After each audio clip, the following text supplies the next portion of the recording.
afternoon. We welcome you to today's first discussion in our three-part series, where we will hear from leading North Carolina voices on why creating a stronger, cleaner economy is simply good business. We'd like to offer our appreciation to Governor Roy Cooper and Representative Larry Strickland, who join us today, and for all of the North Carolina lawmakers and their staff who are attending this afternoon. I'm Susan Monroe, Director of Economic Development for Chambers for Innovation and Clean Energy. And I work with Chambers of Commerce and economic development leaders to navigate the opportunities for clean energy development in their communities. These projects are often the number one opportunity for economic growth, especially now as in our rural communities as they're working to rebuild their economies. We are pleased to host today's event with our co-host Ceres.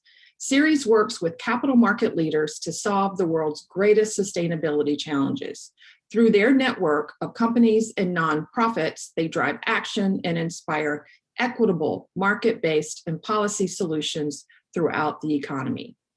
Today and the next two Fridays, March 5th and March 12th, we will hear what the opportunities are for clean energy in our state, why it matters, and how North Carolina lawmakers, industry leaders, and chambers, and each of us here today must partner to build momentum to grow our clean energy economy.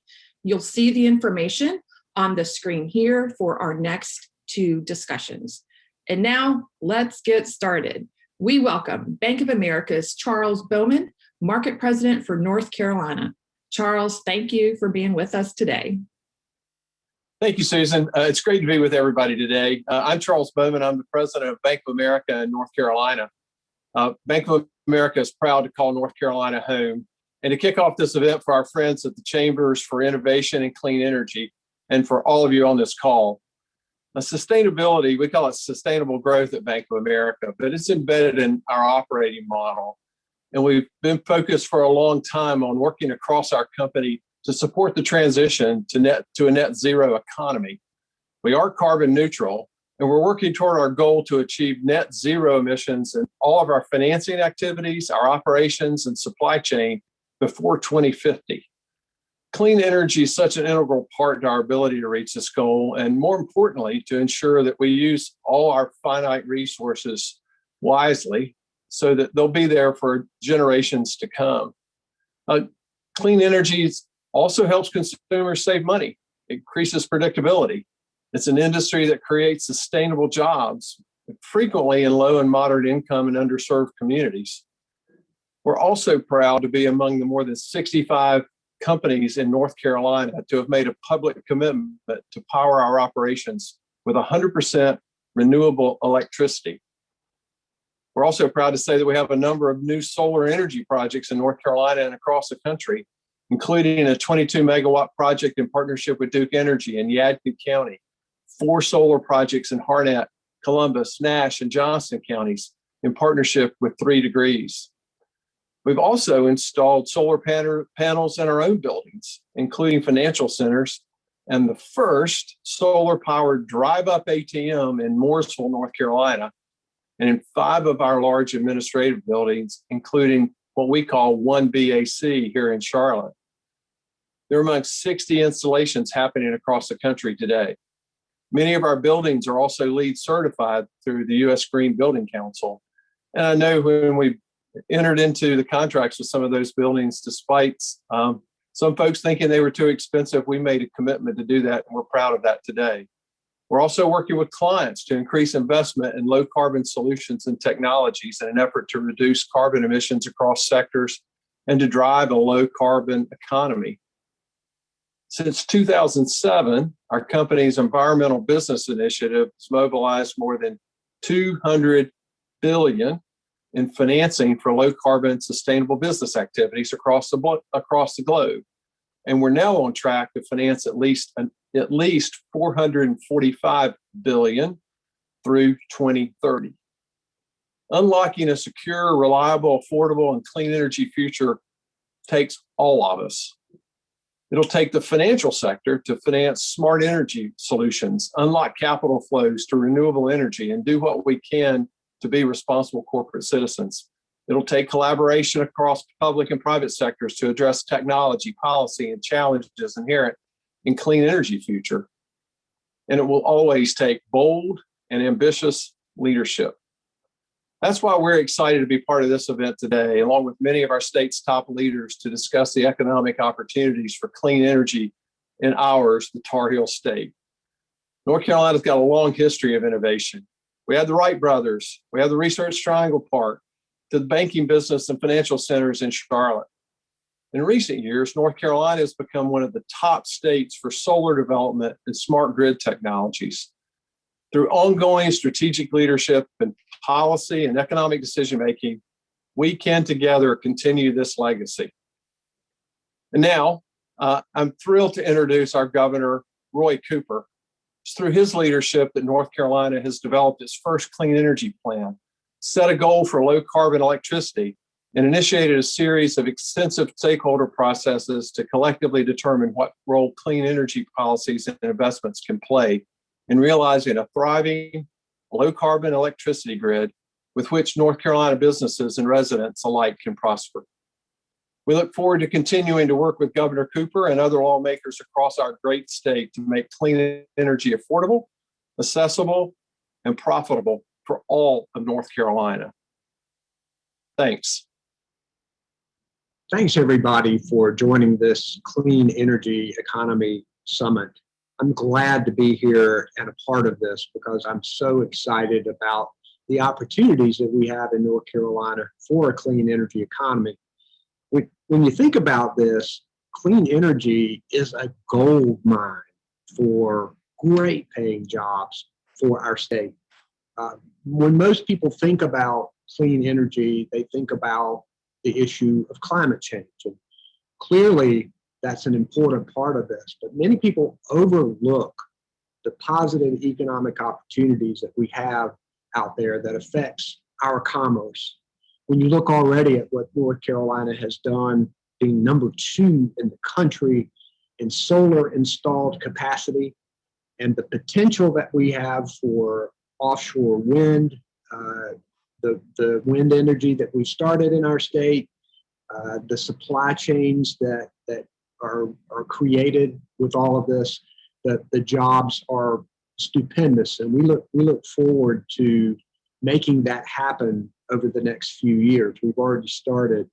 I have just appointed a new Secretary of Commerce, Michelle Sanders. She has a great business background. She served as Secretary of Administration the last 4 years.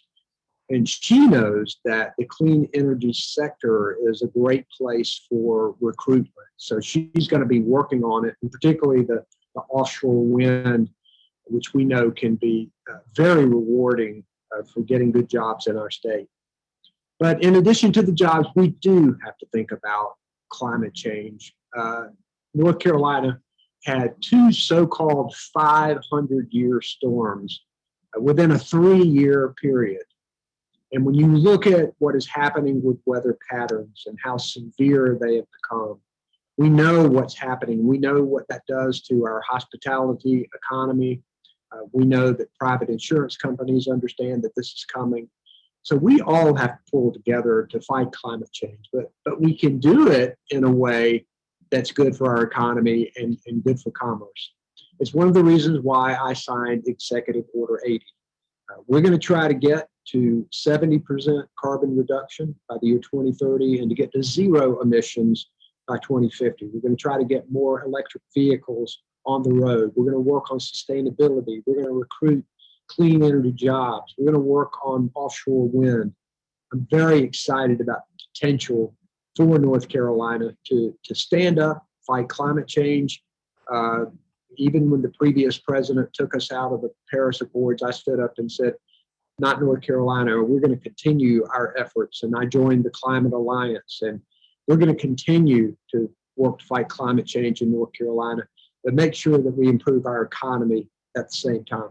So thanks for having me today, and I look forward to any questions that you might have.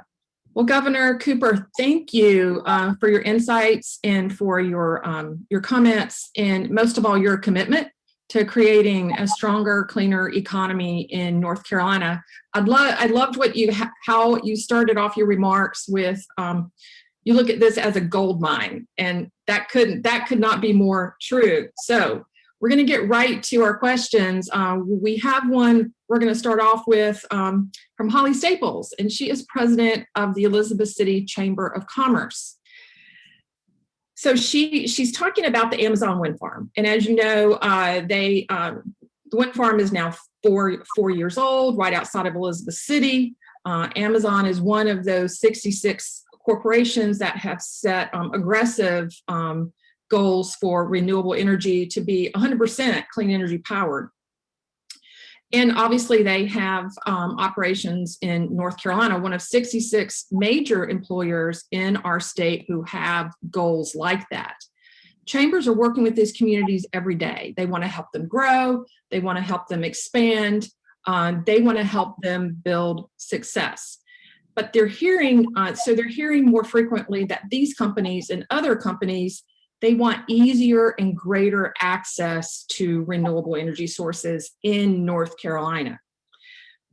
And we have currently a monopoly-controlled electricity market that does not allow that level of customer choice or market competition that other states have. So as governor, are you and perhaps your Department of Commerce staff seeing this increasing demand for renewable energy from companies that are looking to develop in our state?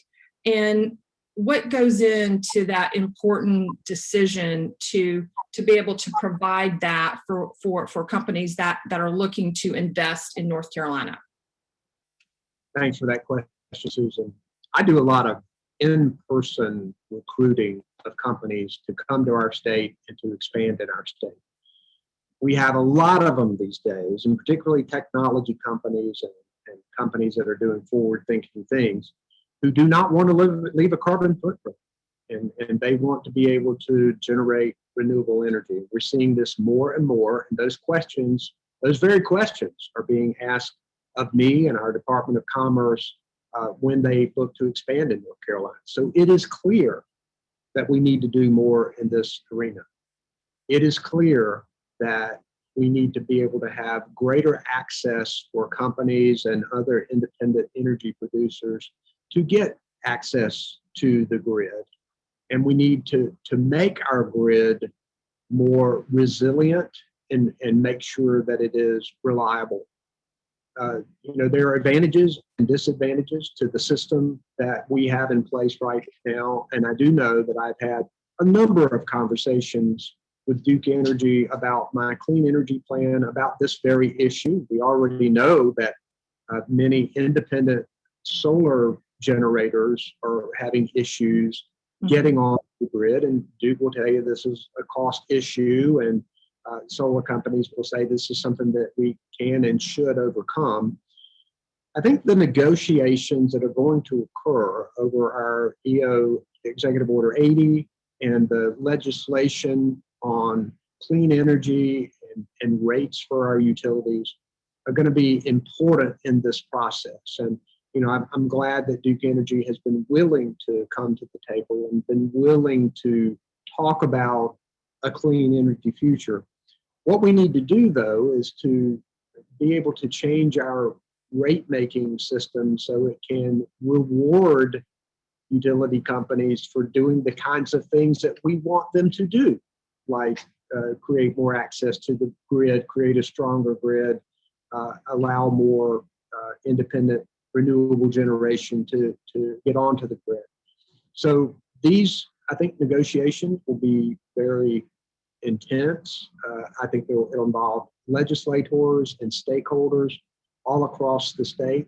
This is an issue that we need to tackle, and I look forward to hopefully finding some solutions in the months ahead. That's great. Well, so we have a question, and this is so exciting to talk about this for North Carolina because we want to make sure that we take full advantage. But a lot of our business leaders, including some that are participating in our webinar series, Biogen, New Belgium, SAS, Fifth Third, Bank of America, we have a number of North Carolina industry leaders that are taking part in this webinar series. One thing they're really looking to do as part of those renewable energy goals is to grow their commitment to transitioning to zero emission vehicles. Fleets, tremendous opportunity to achieve some of the goals of Executive Order 80 and the Clean Energy Plan. What do you think, what is North Carolina doing? What can we do to help customers access those EVs and other zero emission vehicles? And that's part one. And then part two of that question is we've got to create that right infrastructure. So what can we do to build success for that happening? Well, Susan, electric vehicles are an important part of a clean energy economy. When you think about it, they help with air pollution, they help with noise pollution, they help with health impacts. My Executive Order 80 provides for a goal of having 80,000, at least 80,000 electric vehicles on our roads by the year 2025. And I have, one of the issues that you usually get from people is, am I going to have charging stations? Are we going to be able to make this convenient? I've directed our Department of Transportation to come forward with an EV plan. We've got my goal to get 80,000 EVs on the road. We're directing our state government to invest more in electric vehicles and replace aging vehicles when we can with EVs. Last summer, I signed a memorandum of understanding with 14 other governors and DC for a goal of zero emission from tailpipes in zero emission trucks. We've got $30 million from the VW settlement that we're going to invest in charging stations to help us get that platform that we need to encourage EVs. And we also know that North Carolina has been working really hard to get car manufacturing into our state. And I've particularly worked closely with a lot of economic developers to get there. EV manufacturing may be our way in. I've had a number of conversations with people who are very interested in looking at North Carolina as a place for EV manufacturing. And when you think about the economic impact, not only of those jobs, but the supply chain that will occur, I'm very excited about the potential that North Carolina can have. So I look forward to the next couple of years to see what kind of progress we can make.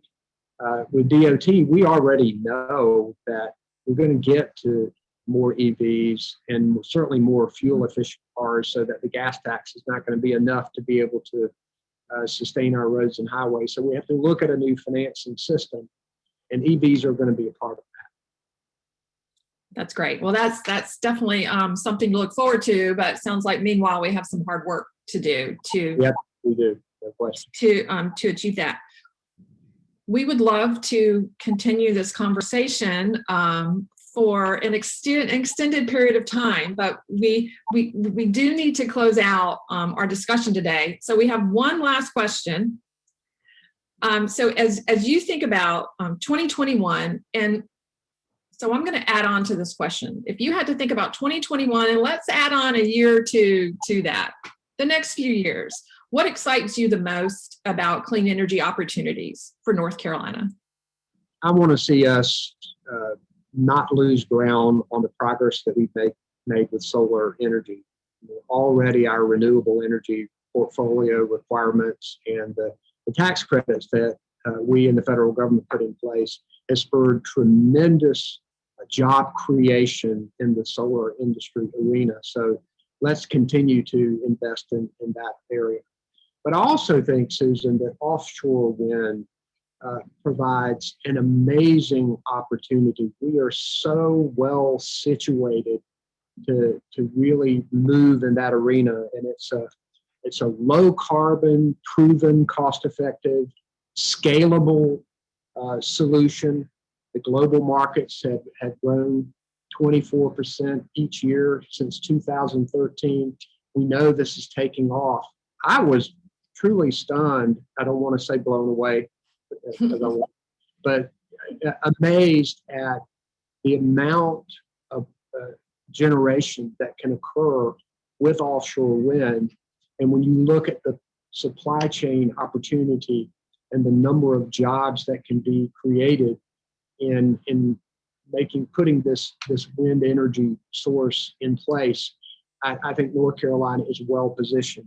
I've entered into a collaborative agreement with Virginia and Maryland to talk about ways that we can do this. The northeastern part of the United States is a little bit ahead of us, and certainly they are in Europe and in other places around the world.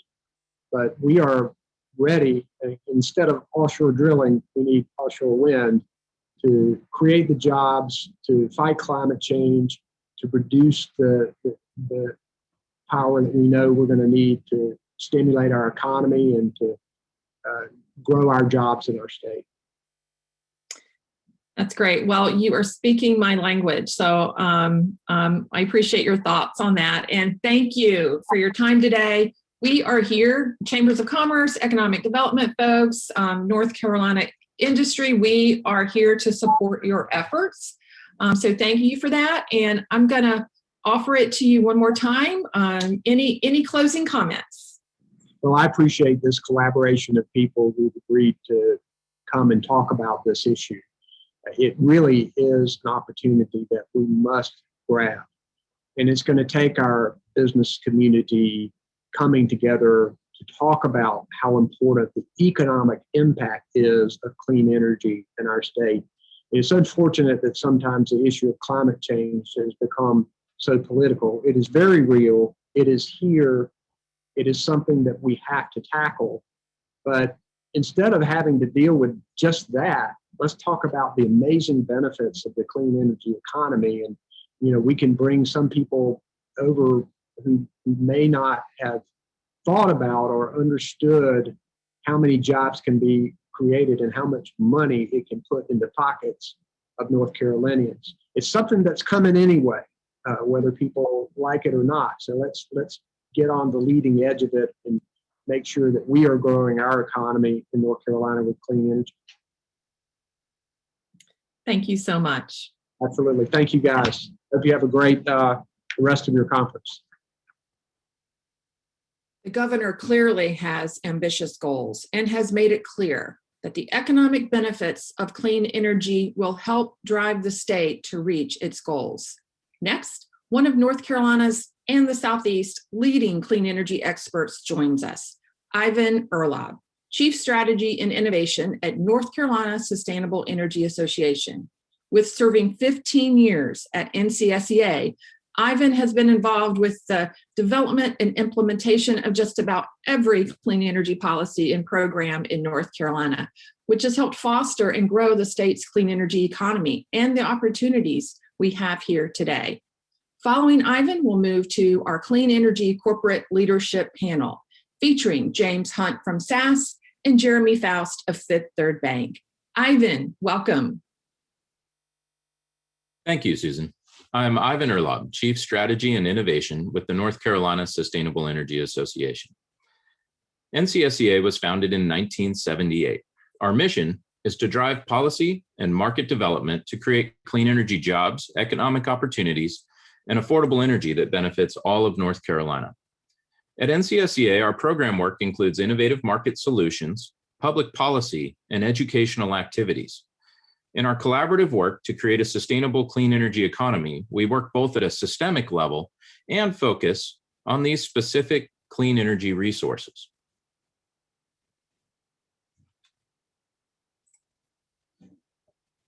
I've been very lucky to have had a front row seat over the last 16 years with NCSEA as clean energy policies, programs, and our innovative industry has grown across all 100 counties of our state. Stakeholders have been critical to unlocking North Carolina's clean energy economy. We have worked together with legislators, regulators, and often utilities to develop and implement dozens of important policies over these years. Policies such as the first renewable energy and energy efficiency portfolio standard in the Southeast, also known as the REPS or REPS. NC Green Power, net metering rules, energy efficiency goals for state buildings, green source riders, and House Bill 589 in 2017 that had many important measures in it. Because of early comprehensive energy policy, like the REPS law, North Carolina became the leading clean energy economy of the Southeast. I'm excited to share with you today data on the clean energy market information we track at NCSEA. One of the reasons we track this is to see if North Carolina policies are working in the market for consumers and everyone responsible for energy. As you can see here, renewable energy and energy efficiency jobs in North Carolina have grown 693% since 2007. We know this because every year we measure them. Investment in utility scale renewables and government efficiency programs has exceeded $14.8 billion. And that's just some of the investment in clean energy in our state. The local economy is winning. There are clean energy investments and jobs in all 100 counties. North Carolina's rise to number 2 in the US for installed solar has driven an average 2,000% rise in property taxes for land that added solar, and has enabled many families to keep the rest of their land in farming. We are very grateful that over 280 companies across the US and around the world have made commitments to power their operations with 100% renewable energy. And 66 of these RE100 companies have major operations or facilities here in North Carolina. I want to give you all a sneak peek at NCSEA's new infographic highlighting these RE100 businesses. We're releasing it today. And another interesting stat, among North Carolina's 50 largest private employers, 30 of them have set targets to increase their use of renewable energy, electric vehicles, energy conservation, and/or greenhouse gas reductions. This is critical leadership to the future of our clean energy economy. And now some of that data and information I was just mentioning. Renewable power generation more than doubled in the past decade in North Carolina. We're home to Amazon Wind Farm East, our region's first major wind farm, and we have risen to number 2 in solar power nationally, as I mentioned, and you can see how fast that rise has been. Offshore wind generation and supply chain development is progressing, and battery storage deployment is accelerating. Thanks to stakeholders' collaboration shaping policies and programs in the 2000s, North Carolina now leads the Southeast in electric utility energy efficiency, as you can see in this chart here. North Carolina electric vehicle registrations are up 150% over the last 9 business quarters. North Carolina is a fast rising leader in light, mid, and heavy duty zero emission vehicles, and many of the firms that manufacture parts for those vehicles. When it comes to EV charging, for the last 5 years, North Carolina has been expanding charging locations at a pace of 132 new locations per year. We now have a total of 952 charging locations, and a location can have multiple places to plug in. And of course, we're all always thinking about when can we achieve total coverage across all of North Carolina for electric vehicle charging. Well, we are making great progress. This map shows you everywhere that is blue is on a road that is within 15 miles of a charging location. Sorry, the numbers are a little outdated there on the number of stations. I just mentioned 952 stations now. They are being built out so fast that we just can't keep up with the numbers sometimes. It's also incredibly important to make sure, as I mentioned at the top, that the clean energy economy is inclusive of everyone and benefiting everyone. We have certainly learned over the last 10 years that energy insecurity is very significant and serious for a large portion of our population. For example, households that are at 50% of the poverty level spend 30% of their income on energy costs. We have 6,900 residents apply each year to the government-funded weatherization services, and 68% of those applicants have health and safety issues in their home that may prevent them from being eligible for that weatherization assistance. Thankfully, we have some leading innovators in our utility space, our private sector, nonprofits, and government that are working with utilities to develop energy efficiency services inclusive of low-income residents to lower their bills and get clean energy deployed behind their meter. We are designing a program with the North Carolina Weatherization Assistance Program and local governments to address homes with health and safety issues so that they can become eligible for weatherization. In all of this, we are just getting started. North Carolina has made a lot of progress because of our collaboration over the years. But in spite of North Carolina's overall clean energy growth and success, different delays, challenges, and policy and program shortcomings for customers and the clean energy industry has recently greatly limited or reduced our state's clean energy opportunities and slowed the pace of growth in our economic benefits. And all while many other states across the US and right here in the Southeast have enacted very strong, comprehensive clean energy legislation that is further weakening North Carolina's previous competitive advantage.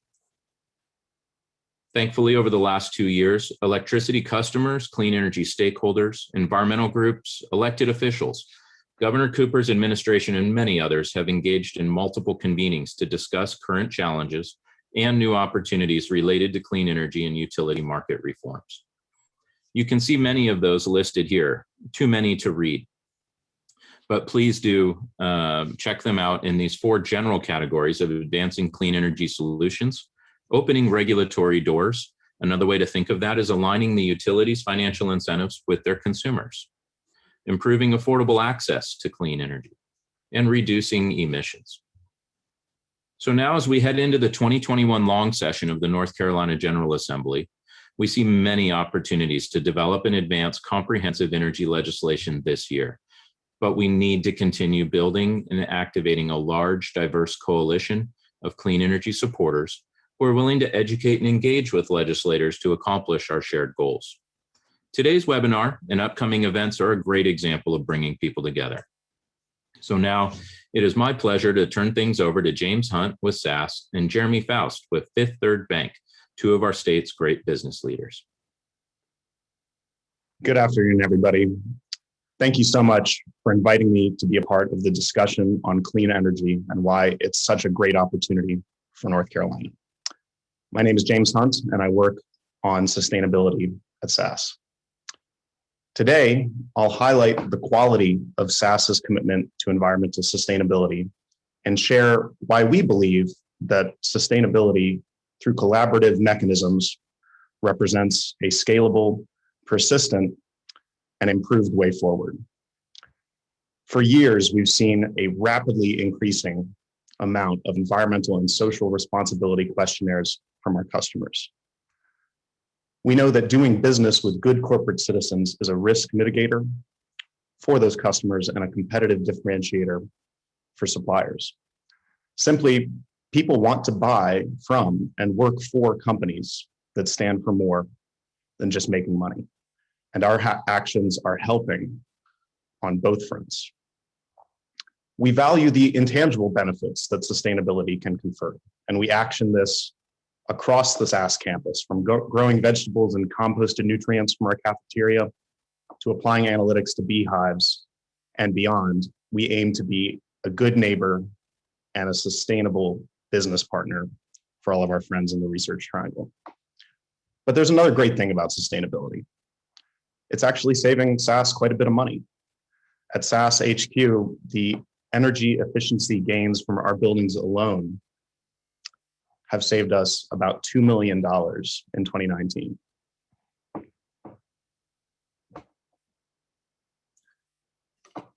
Esse quam videre, the state motto of North Carolina.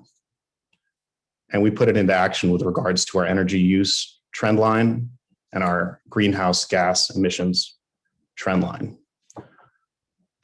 So important to us to represent actionable sustainability that can scale for all participants in a given marketplace. Our journey started back in 2008 with a significant investment in a large solar installation and 2 rooftop thermal heating systems. Today, we have 9 photovoltaic systems and more thermal heating systems that combine to generate about 4 million kilowatt hours annually.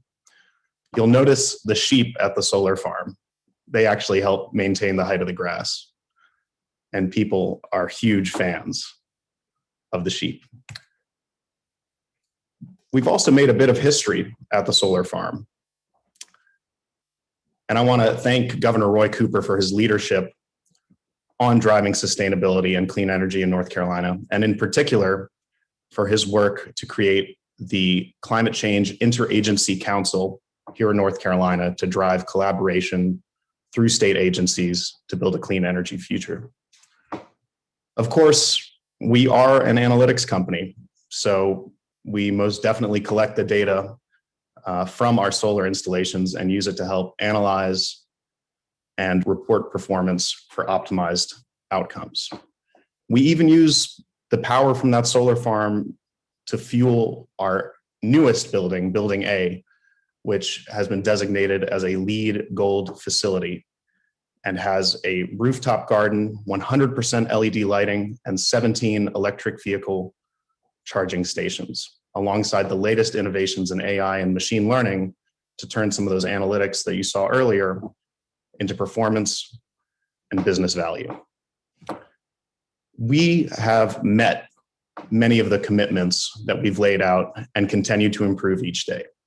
We've reduced our greenhouse gas emissions by 23%, improved our energy use intensity by 37%, slashed paper by nearly 75% on campus, albeit that's made a little easier by the pandemic, and have used novel and innovative materials in all of our buildings in order to make SAS a cleaner and more beautiful place to work. This is part of how we have collaborated inside of our own institution to drive a cleaner energy future and play a small part in installing a microgrid that can help power North Carolina for generations to come. I'm so delighted to be here with all of you. Thank you so much for the time. And I'd like to introduce Jeremy Faust at Fifth Third Bank to tell you a little bit more about why clean energy is a good way forward.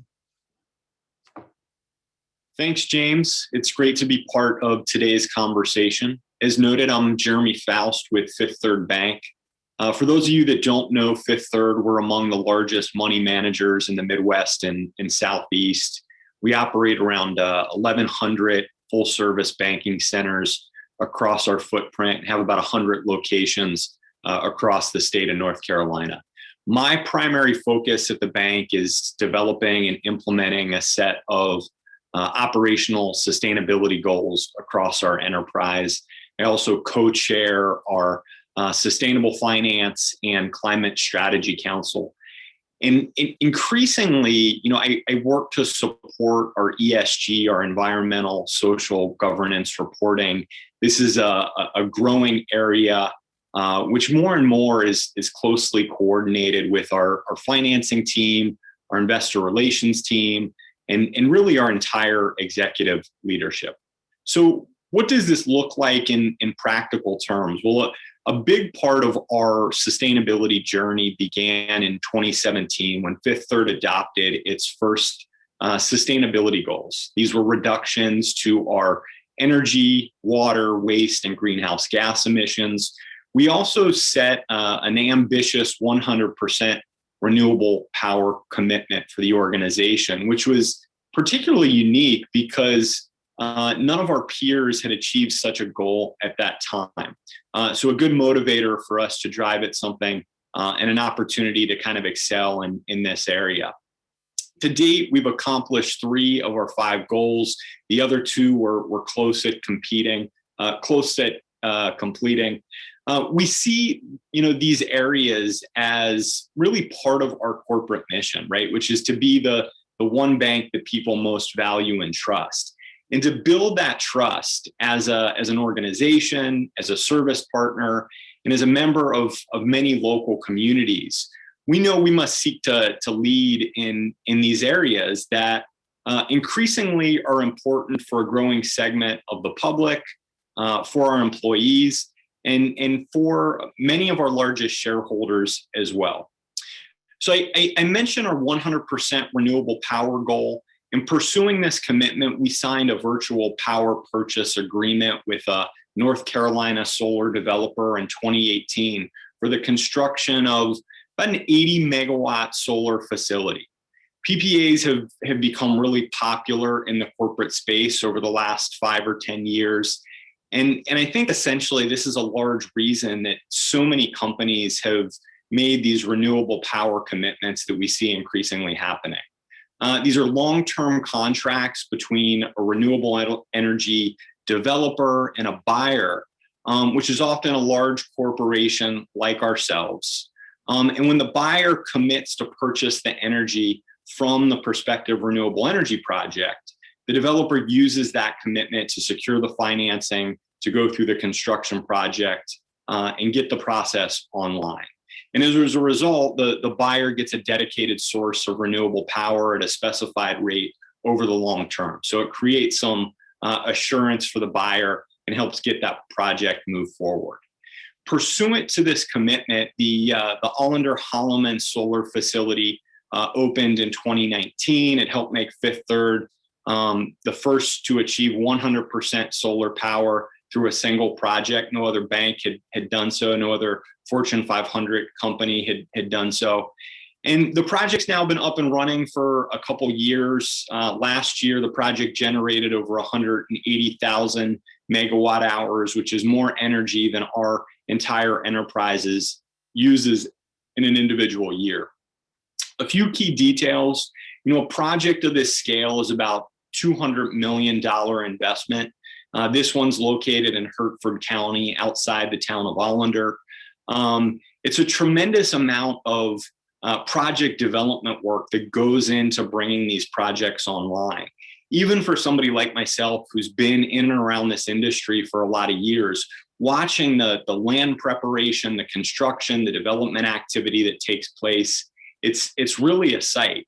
A lot of construction, a lot of heavy machinery, all of which, of course, is driving local economic growth. According to the local chamber in Ahoskie, the development of the project resulted in significant economic growth as well as new tax revenue for the community, unlike that they had seen in quite a while. A few quick notes on that. The chamber noted lodging rates included 28% increase. Retail spending was a 14% increase during the construction period, which lasted a couple years. State and local tax receipts from the community each increased by 4%, and the creation of about 1,000 construction jobs during the development phase. So in the end, the project was good for us. It was good for the local community, and really good for our network of stakeholders who care about these issues. Not only did it make financial sense for us and worked in that sense, but also created an opportunity for us to grow our renewable energy financing efforts as part of our own business. So just kind of a quick snapshot here of some of the work we've been doing, and happy to expand on this during the Q&A. So James and Jeremy, thank you so much for your candid insights. So we have some questions for you today that have come in through the registration process and from some of our stakeholders. So let's get started. So as you think about your businesses making clean energy commitments and all of the investments that you have made thus far, what's driving that? What is the motivation for each of your companies to achieve these clean energy accomplishments? And James, let's start with you. Absolutely. So SAS, being a privately held company, doesn't have some of the same pressures that other firms do from investors, but we find good reasons to invest in clean energy strategies and sustainability in general, because in our view, efficiency is sustainability, and it represents dramatic opportunities for cost savings and continuous improvement by building a base from which to iteratively analyze what we can do with less resources going forward, and how we can provide the best experience for everybody working at SAS, And we've taken that attitude out to our customers that we're working with on sustainability and clean energy projects. The other element is resilience is also good business. And I think if you look at what just happened in Texas, having redundancy and having systems in place that allow for continuous service, irregardless of a change in climate or changing energy rates, is very important. So we've invested in that as well. That's great. Jeremy. Yeah, when I think about our drivers and motivations, Susan, some of this is just smart business, right? Reducing your energy load, purchasing cheaper sources of energy reduces our bottom line. And those decisions are relatively easy. And of course, there's always competing priorities for what we're doing. But like many companies, we've been making energy efficiency investments for years, and we'll continue to do so where we can. The other thing worth reiterating is the growing pressure or encouragement that we're getting from outside parties. I think a decade ago, these issues may have been driven by a fringe set of environmentalists, but today we're hearing from most, if not all, of our key stakeholder segments, from customers, from employees, from local communities, and especially from shareholders. The growth and interest from institutional shareholders, the BlackRocks and T. Rowe Prices and Invesco's, these groups are putting real pressure on companies to accelerate their work in reducing their environmental footprint and addressing climate risks. And they're doing this for business reasons, right? There's a growing understanding that organizations that are better prepared to address risks from climate change will perform better. And the shareholder groups want to ensure that their investments are going to those organizations, those businesses that are confronting those challenges. So yes, we want to support these issues because we feel it's important. We feel it's the right thing to do, but there's no shortage of voices out there that are encouraging us to move faster. Okay, you two are certainly making the business case for clean energy in this state. James, I love what you had to say. Resilience is always good business. That was great. And then Jeremy, what I heard loud and clear from you is that yes, the environmental benefits are great, but it's also equally, if not more important, about reducing your bottom line. So those were two great messages. So I'd like to dig in a little bit deeper into how can what you all have done with your companies be a catalyst for the other companies in North Carolina. We know that there are at least 66 companies in the state with 100% renewable energy goals, and many more that have other significant goals as well to power their operations with clean and renewable energy. A lot of these companies have not had the success that you two have had, Fifth Third and SAS have had, in procuring that renewable energy in the state. So if you could give us, I'd love to hear your insight on this, and if there are any secrets or tips or what you would like to see moving forward. Jeremy, I'll have you start off.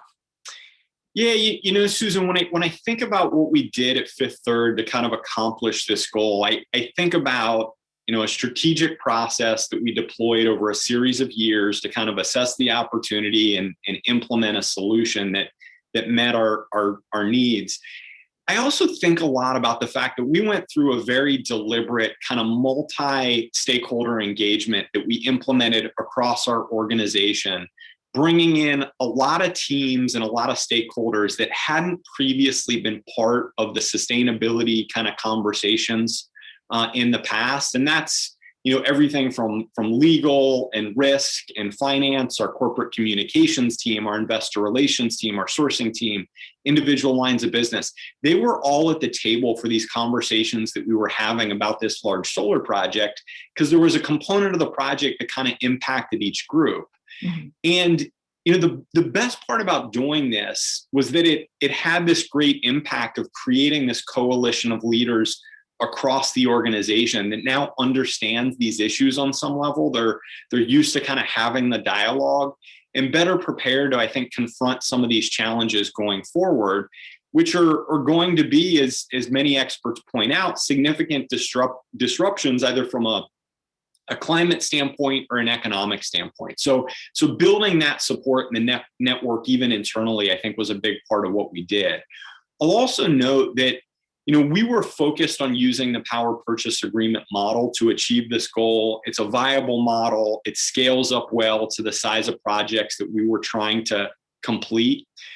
The majority of our retail footprint is within the PJM interconnection area, the regional transmission grid that manages and it connects electricity between, Illinois all the way to New Jersey. And a portion of that crosses into North Carolina, kind of near the northeastern corner of the state. And that's where our project is sited.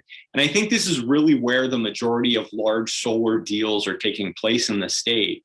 Because in some ways, in order for the developer to be able to enter arrangements like this with large corporate buyers, they need to be able to develop a project of this scale and sell the power back to the customer or to the grid in a competitive manner. So this is permitted in that PJM portion, but may have different rules elsewhere that make this harder to achieve. Yeah, the discussion of PPA, that can be in North Carolina, that option, perhaps that can be the subject of an entirely separate webinar where we can dig in deeper on that. And maybe we can do that next Friday at our second one. So James, would you like to address that question? Absolutely. I think it's a similar journey, with different particulars. And in my mind, it all starts with a very deep inventory of what's possible and what sort of resources are already being used at any institution. And the findings will differ substantially across the board, but our internal process has essentially mirrored what we've been doing for many clients, in that we lay out what we're consuming, where there's opportunities to make change, and then we build an analytics pipeline, addressing the most salient issues first, and constantly improving based on that feedback and the sophisticated tools that SAS has, luckily, at its disposal in spades with regards to machine learning and computer-based intelligence. So with that said, I think it's very important to look across the value chain for every company that's interested in making this transition, because the opportunities that make sense for one firm may not make sense for another. There's certainly participants who, like SAS, will be in a position to build a component of the microgrid, maybe to put in electric vehicle charging stations. But others will be in a better position to buy offsets and participate in these transitions in different ways. So it's about finding the right size and the right journey. And we believe that powering that with analytics is critical. And we've actually done quite a bit of interesting work recently on analytics for stranded assets for companies that are interested in making more proactive changes in the coming years. That's great. That's great. Thank you so much. So we talked about specifically with Jeremy, the opportunities for PPAs in North Carolina and perhaps the barriers to those as well. What other, for both of you, what other opportunities for improvements in the state do you see or that you would like to see in accessing clean energy? Any programs or policies or anything else like that you would like to touch on? I can take that. I think as far as specific policies, I'll refrain from making a recommendation. Lots of good work going on in Raleigh, and we trust many of the intentions and efforts behind this transition. But bringing everybody to the table is what's most important.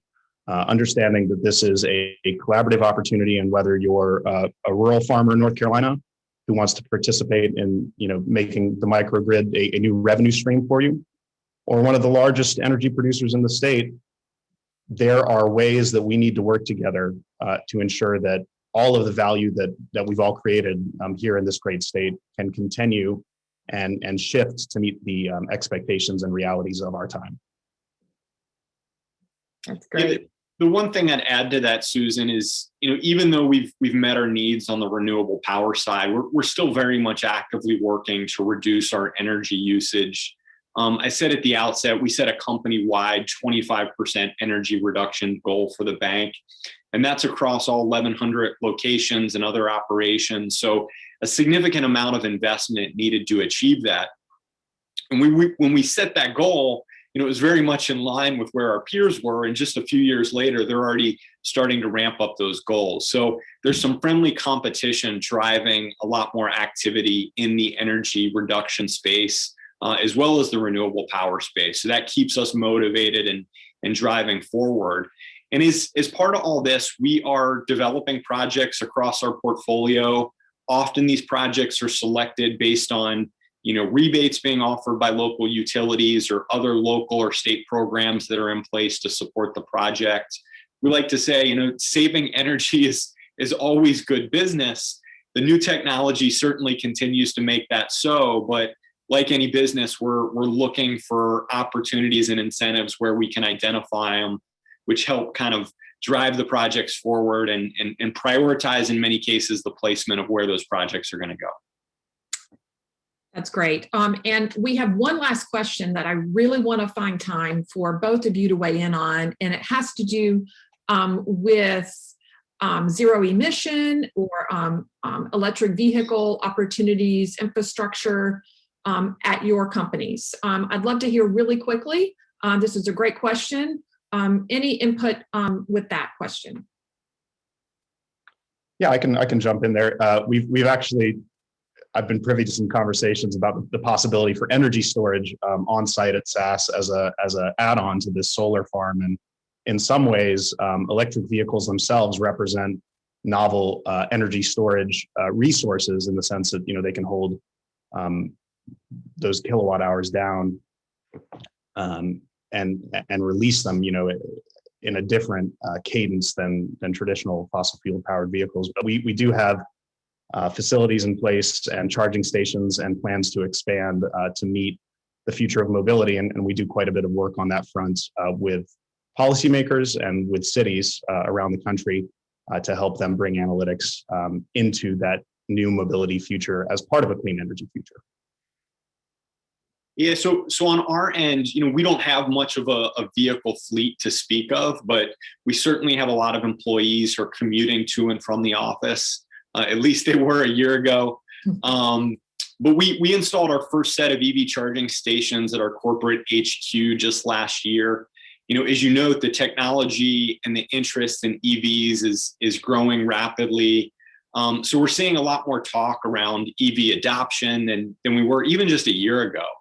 And certainly, the bold plans that were recently talked about from Ford, from GM, are going to continue to kind of drive all this work even faster.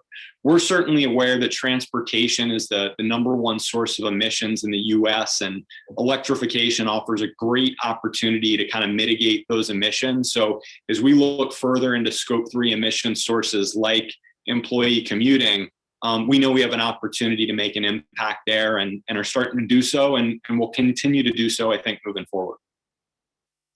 That's great. That's a great way to end this segment. Gentlemen, thank you so much. Really appreciate your candid insights and your commitment to supporting a cleaner, stronger economy, especially in North Carolina. So now I am very pleased to turn it over to the voice of business in Clayton, North Carolina, Dana Wooten, President and CEO of the Clayton Chamber of Commerce. Hi, my name is Dana Wooten, President and CEO of the Clayton Chamber of Commerce. Our mission is to champion business, economic development, and education in Clayton, North Carolina.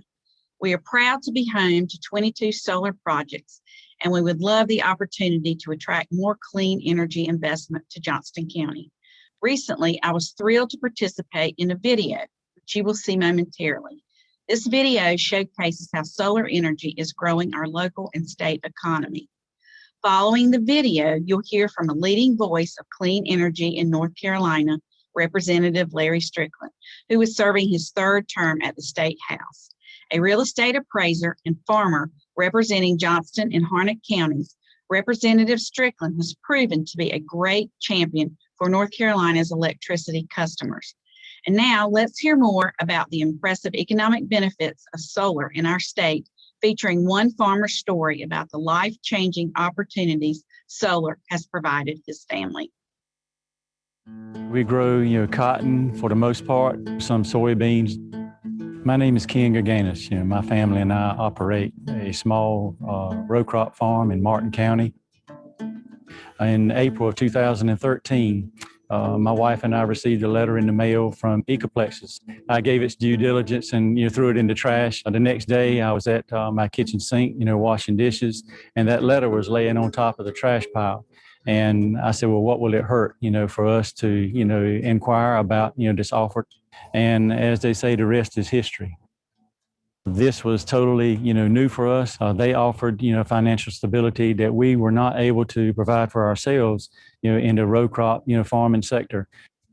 We still want to provide college education opportunities for our children. Without having a pension plan or a retirement opportunity, the solar industry figured into the decision to make solar a part of our family. That's only just a small portion of what blessing the solar has provided, a career, for my two boys. Our two sons formed their own LLC, providing solar maintenance. The finished product and the end result has been a great blessing for our family. The solar farms produce a much higher income per acre than rural agricultural land. I'm Larry Strickland. I'm a North Carolina state legislator. I'm a fourth generation owner of a family farm. In Johnston County, we have 22 solar farms that bring in income of roughly $425,000. And that same acreage in the past brought in roughly $25,000. And that within itself is a 1,900% increase. We're always looking for additional revenue to build schools, to help pay teacher salaries, police. I certainly understand and appreciate solar energy and economic growth and job creation that is created here in Johnston County. I hear the pros and cons daily about solar versus farmland. Once you start building subdivisions on farming land, it never returns back. A solar farm, you'll have an option of dismantling that solar farm and its panels and returning it to a farm use to pass it on to your heirs, your next generation.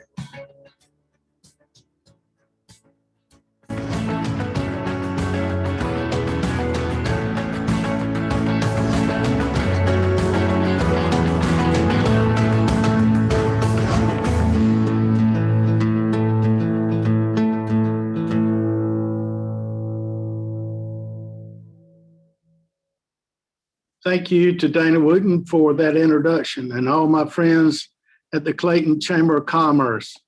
I am Larry Strickland. I represent House District 28 in Eastern Johnston County and Harnett County. I am a state legislator that comes from solar from two different angles. I am a fourth generation owner of a working farm in Eastern Johnston County that I grew up on.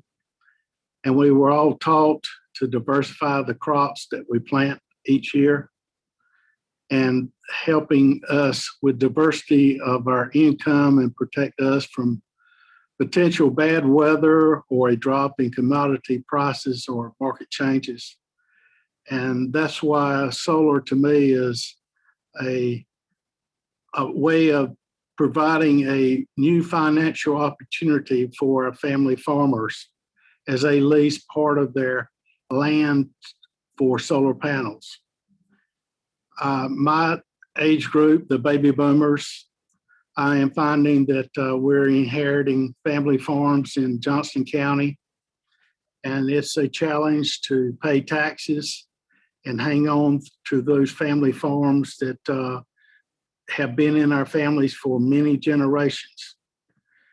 And solar farms are an avenue for us to take part of that farm and cut out a tract and lease it to a solar company that it provides additional income for us to pay our taxes. And for us that are nearing retirement age, it also provides an influx of revenue. And for those of us that are still farming, it gives us a revenue stream of being able to replace equipment and do different things on our farms to periodically we're having to upgrade. But it also provides jobs to the local economy in regards to maintaining those solar farms and mowing those solar farms. And some of the solar farms are even having sheep as a part of their maintenance program. Secondly, before I was elected to the North Carolina House of Representatives in 2016, I served on the Johnston County Board of Education for 18 years, and I saw firsthand the economic benefits of solar in our rural communities.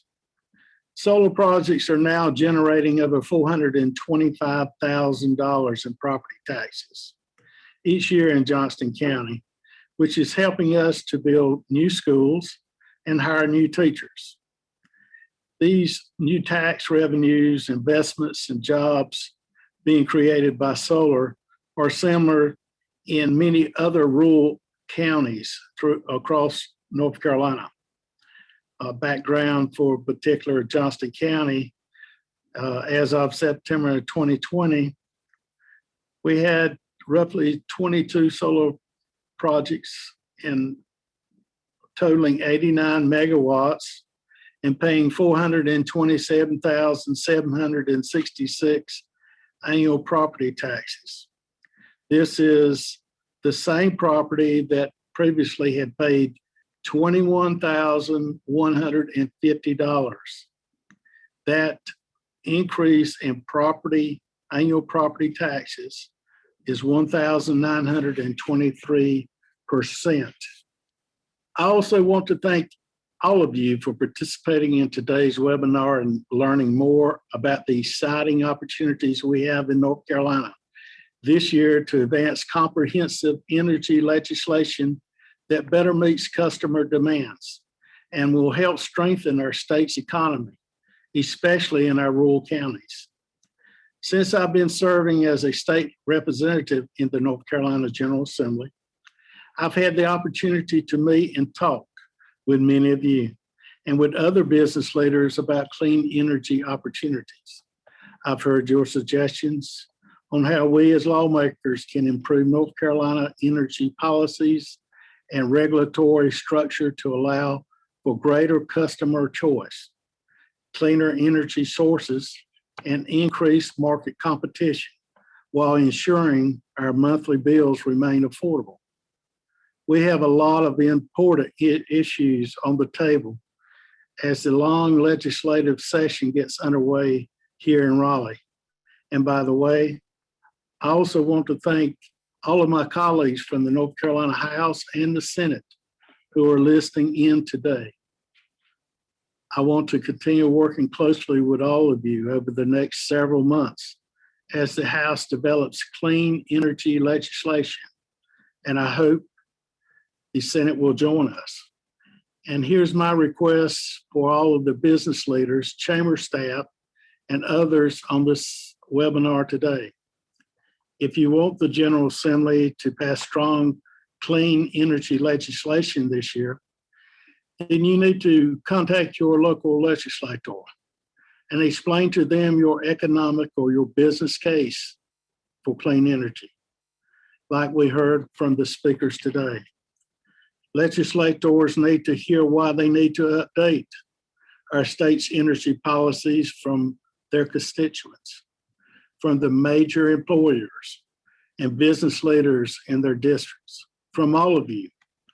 I'm doing all I can to keep these important clean energy utility market reform issues on the table. And I also want to salute the leadership and the efforts of our House Energy Committee Chairman John Soka and Dean Orr. But we need more of you and your legislators engaged on these issues so we can accomplish our shared goals this year. My door is always open. Feel free to email me or call us anytime with your suggestions. And thanks again for everything you're doing and for your help in the coming months in getting strong, clean energy legislation passed by the General Assembly and on to the governor's desk. Thank you all. Susan, I'll turn it back over to you. Representative Strickland, thank you so much. It is always great to hear your perspective on clean energy issues. You are a true clean energy champion. We've had a lot of great discussion today, but there's so much ahead of us. Join us the next 2 Fridays as we dig in deeper, as we build momentum to create meaningful change and engage in policy discussions to encourage North Carolina to welcome the investment and job creation that clean energy can bring. We also encourage you to check out our websites and partner with us. Chambers for Innovation and Clean Energy. Go to chambersforinnovation.com. You'll see the menu bar in the right-hand corner and go to Get Involved and series@series.org. See you all here next Friday.